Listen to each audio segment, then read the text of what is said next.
News చూస్తున్నాం. తెలంగాణ రాజకీయాల్లో వచ్చే ఎన్నికల్లో జనసేన పార్టీ బ్రేకింగ్ న్యూస్ చూస్తున్నాం. తెలంగాణ రాజకీయాల్లో వచ్చే ఎన్నికల్లో జనసేన పార్టీ పోటీ చేయబోతుందంటూ ఆ పార్టీ అధినేత AP deputy CM Pawan Kalyan చేసిన వ్యాఖ్యలు ఇప్పుడు తెలుగు రాష్ట్రాల్లో హాట్ టాపిక్ గా మారాయి. ఈ పరిణామంపై ప్రముఖ నటుడు ప్రకాష్ రాజ్ తనదైన శైలిలో స్పందిస్తూ పవన్ కళ్యాణ్ పై పరోక్షంగా సెటైర్లు వేశారు. గత కొంతకాలంగా సామాజిక రాజకీయ అంశాలపై ఎప్పటికప్పుడు స్పందించే ప్రకాష్ రాజ్ ఈసారి పవన్ కళ్యాణ్ తెలంగాణ ఎన్నికల ప్రకటనను లక్ష్యంగా చేసుకున్నారు. ఈ మేరకు తన అధికార సోషల్ మీడియా ఖాతా ద్వారా పవన్ ను ఉద్దేశించి చేసిన ఒక ఆసక్తికర ట్వీట్ ఇప్పుడు నెట్టింట విపరీతంగా వైరల్ అవుతోంది.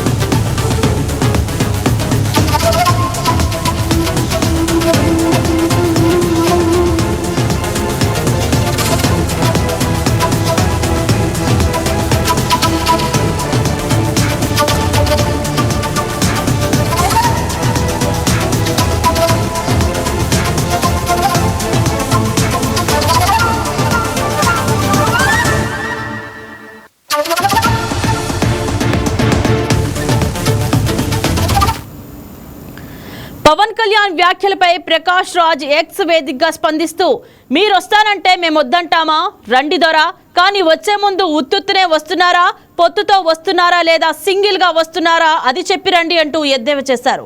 పవన్ కళ్యాణ్ గతంలో ఎన్నికల బరిలోకి దిగినప్పుడు ఇతర పార్టీలతో పెట్టుకున్న పొత్తులు, తీసుకున్న యూటర్న్లను పరోక్షంగా ప్రస్తావిస్తూ ఈ వ్యంగ్యాస్త్రాలు విసిరారు. తెలంగాణలో ఒంటరిగా బరిలోకి దిగుతారా లేక ఏపీ తరహాలోనే ఇక్కడ కూడా బీజేపీ లేదా ఇతర మిత్రపక్షాలతో కలిసి నడుస్తారా అనే విషయాన్ని ముందే స్పష్టం చేయాలంటూ ఆయన డిమాండ్ చేశారు.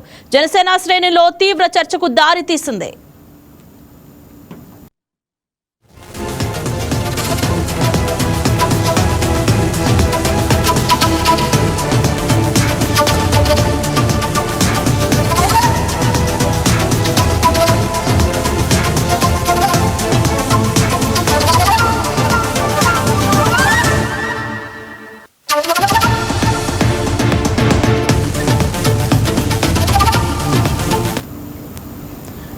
మరోవైపు ప్రకాష్ రాజ్ వ్యాఖ్యలపై నటుడు నిర్మాత బండ్ల గణేష్ కౌంటర్ ఇచ్చారు.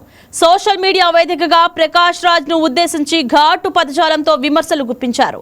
ప్రతి అంశంలో జోక్యం చేసుకోవడం ఎందుకని ప్రశ్నిస్తూ ప్రతి విషయంపై వ్యాఖ్యానించాల్సిన అవసరం ఏముందని నిలదీశారు. అసలు నువ్వెవరు, తమిళోడివా, తెలుగోడివా, కన్నడోడివా అంటూ ప్రశ్నించిన బండ్ల గణేష్ ఇతరుల వ్యవహారాల్లో జోక్యం చేసుకుని హీరోలా ఫీల్ అవ్వద్దని వ్యాఖ్యానించారు. ముందుగా తన గురించి తాను తెలుసుకోవాలని, ఆ తర్వాత ప్రపంచాన్ని మార్చే ప్రయత్నం చేయాలని సూచిస్తూ చేసిన ట్వీట్ ఇప్పుడు సోషల్ మీడియాలో వైరల్ గా మారింది. ప్రకాష్ రాజ్ వ్యాఖ్యలకు బండ్ల గణేష్ ఇచ్చిన ఈ కౌంటర్ రాజకీయ సినీ వర్గాల్లో చర్చనీయాంశంగా మారింది. ఇక ఇదే అంశం గురించి మరింత సమాచారం మా కరెస్పాండెంట్ ప్రసాద్ ఫోన్ ద్వారా అందిస్తారు. ప్రసాద్ చెప్పండి, ప్రకాష్ రాజ్ చేసిన ట్వీట్ వెనుక ముఖ్య అంశం ఏంటి? తెలంగాణలో జనసేనాని పవన్ కళ్యాణ్ ప్రెస్ మీట్ తర్వాత ఈ రోజుకి 3 రోజులు గడుస్తున్నా ప్రతిరోజు కూడా ఆ ప్రెస్ మీట్ కి సంబంధించి ఒక చర్చ నడుస్తుంది. నిన్న ఒక రకంగా చర్చ నడుస్తుంది, ఈ రోజు ఒక రకంగా చర్చ నడుస్తుంది. కాసేపటి క్రితమే తెలంగాణ బీజేపీ నేతలు కూడా ఈ ప్రెస్ మీట్ కి సంబంధించి ప్రెస్ మీట్ నిర్వహించిన పరిస్థితి. సో దాంతో పాటు నటుడు ప్రకాష్ రాజ్ కూడా జనసేనాని పవన్ కళ్యాణ్ తెలంగాణలో ప్రెస్ మీట్ పెట్టి మాట్లాడిన విషయాలపై ఘాటుగానే స్పందించారు. పవన్ కళ్యాణ్ 2019 ఎన్నికల్లో జనసేన పార్టీ తెలంగాణలో పనిచేస్తుంది, మరికొద్ది రోజుల్లో జరగబోయే టీఎస్ఎంసీ ఎన్నికల్లో కూడా పోటీ చేస్తుందని ఆ ప్రెస్ మీట్ లో మాట్లాడడం జరిగింది. సో దానిపైన నటుడు ప్రకాష్ రాజ్ ఘాటుగా తనదైన శైలిలో స్పందిస్తూ పరోక్షంగా ట్విట్టర్లో సెటైర్లు వేసిన పరిస్థితి. సో గత కొంతకాలంగా సామాజిక రాజకీయ అంశాలపై ఎప్పటికప్పుడు ప్రకాష్ రాజ్ స్పందిస్తూ ఉంటారు. సో ఈసారి పవన్ కళ్యాణ్ తెలంగాణ ఎన్నికల ప్రకటన లక్ష్యంగా చేస్తున్నారని కూడా మనకి చాలా క్లియర్ గా అర్థమవుతుంది. సో దీని మేరకే తన అధికారిక ట్విట్టర్ అకౌంట్ లో ఒక ఆసక్తికరమైనటువంటి యాక్చువల్ ఒక పోస్ట్ కూడా పంచుకున్నారు. పోస్ట్ ఏంటి ఒకసారి చెప్పే ప్రయత్నం చేస్తాను. మీరు వస్తానంటే మేము వద్దంటామా, రండి దొర, కానీ వచ్చే ముందు ఉత్తునే వస్తున్నారా లేదంటే పొత్తులతో వస్తున్నారా లేదా సింగిల్ గా వస్తున్నారా అది చెప్పి రండి అంటూ ఒక ట్వీట్ అయితే చేయడం జరిగింది. సో ఆ పవన్ కళ్యాణ్ గతంలో ఎన్నికల బరిలోకి దిగినప్పుడు ఇతర పార్టీలతో పెట్టుకున్న పొత్తులు కానీ తీసుకున్న యూటర్న్లు కానీ పరోక్షంగానే ప్రస్తావిస్తూ ఇలాంటి వ్యంగ్యాస్త్రాలతో ఈ ట్వీట్ ని కూడా చేసినట్టు తెలుస్తుంది. తెలంగాణలో అయినా ఒంటరిగా బరిలోకి దిగుతారా లేదంటే ఏపీ తరహాలో ఇక్కడ కూడా బీజేపీ లేదంటే ఇతర మిత్రపక్షాలు టీడీపీతో కలిపి ఇక్కడ కూడా నడుస్తారా అనే విషయం ఎన్నికలకు ముందే చెప్పాలని ఆయన ఆ ట్విట్టర్ లో చేసిన పోస్ట్ కి అర్థం మనం చెప్పుకోవచ్చు. సో ప్రజెంట్ అయితే జనసేన శ్రేణుల్లో కూడా ఒక చర్చనీయాంశంగా మారిందని కూడా చెప్పుకోవచ్చు ఈ ట్వీట్. అయితే దీనిపై బండ్ల గణేష్ కూడా ప్రొడ్యూసర్ పవన్ కళ్యాణ్ ని దేవుడిగా భావించే బండ్ల గణేష్ ఒక భక్తుడిగా అయితే అందించారని చెప్పుకోవచ్చు. సో ఆయన కూడా ప్రకాష్ రాజుని ట్యాగ్ చేస్తూ ఘాటు ఒక ట్వీట్ అయితే చేశారు.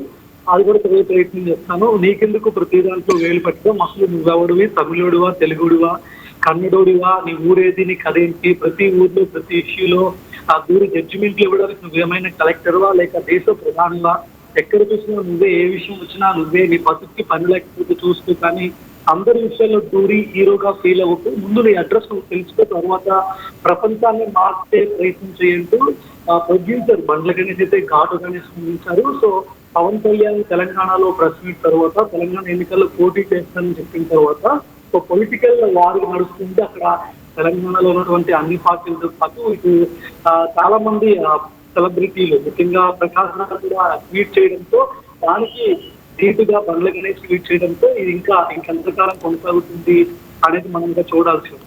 రైట్ ప్రసాద్, బండ్ల గణేష్ కౌంటర్ తర్వాత ఈ వివాదం రాజకీయాల నుంచి సినీ రంగానికి కూడా విస్తరించిందని చెప్పొచ్చా? ఖచ్చితంగా ప్రకాష్ రాజ్ మొదటి నుంచి పవన్ కళ్యాణ్ పైన చాలా రోజులుగా అపోజిట్ గా మాట్లాడుతూ వస్తున్నారు. రీసెంట్ గా ప్రొఫెసర్ నాగేశ్వరరావు పై జనసేన పార్టీకి సంబంధించిన నేతలు కానీ ఏపీ ప్రభుత్వం కానీ ఆయన చేసిన వ్యాఖ్యలకు సంబంధించి పోలీస్ స్టేషన్ లో కంప్లైంట్ పెట్టినప్పుడు కూడా ప్రకాష్ రాజ్ ఒక వీడియో కూడా రిలీజ్ చేశారు. సో ప్రొఫెసర్ నాగేశ్వరరావు వెనక మేమున్నామంటూ ఒక వీడియోని కూడా ఆయన బయటికి విడుదల చేసిన పరిస్థితి. సో పవన్ కళ్యాణ్ విషయంలో ప్రతిదీ కూడా ప్రకాష్ రాజ్ మొదటి నుంచి కూడా ఘాటుగానే ఆపోజిట్ గానే స్పందిస్తున్నారు. సో దానిలో భాగంగా ఇప్పుడు ఈ ట్వీట్ కూడా చేస్తున్నారని చెప్పుకోవచ్చు. కానీ దానికి బండ్ల గణేష్ ఘాటుగా బదులవడం అనేది ఇప్పుడు సినీ రంగంలోనికి కూడా ఈ వ్యాఖ్యలు వెళ్ళబోతున్నా, ఈ విషయం సినీ రంగంలో కూడా వెళ్తుందా అనేది చూడాలి. సో ఇంకెంతమంది దీనికి రియాక్ట్ అవుతారో మనం వేచి చూడాలి. రైట్ ప్రసాద్, ఈ సోషల్ మీడియా వార్ వల్ల జనసేనకు రాజకీయ లాభమా లేక నష్టమా?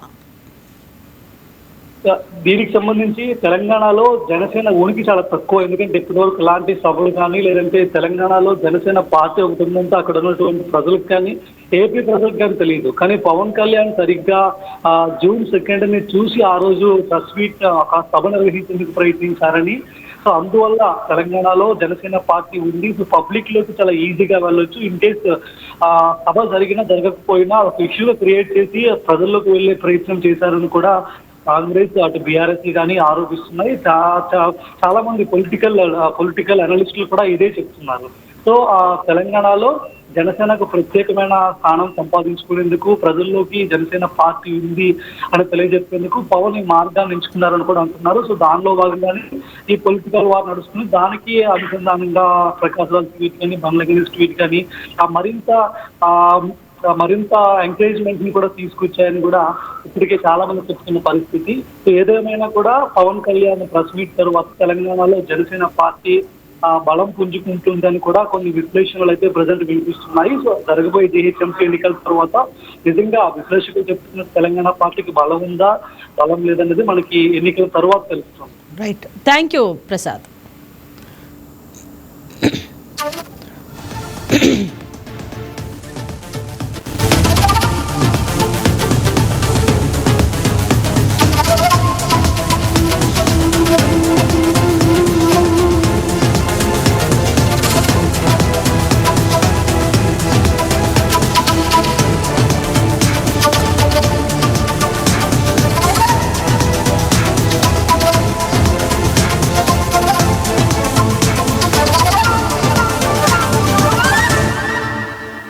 I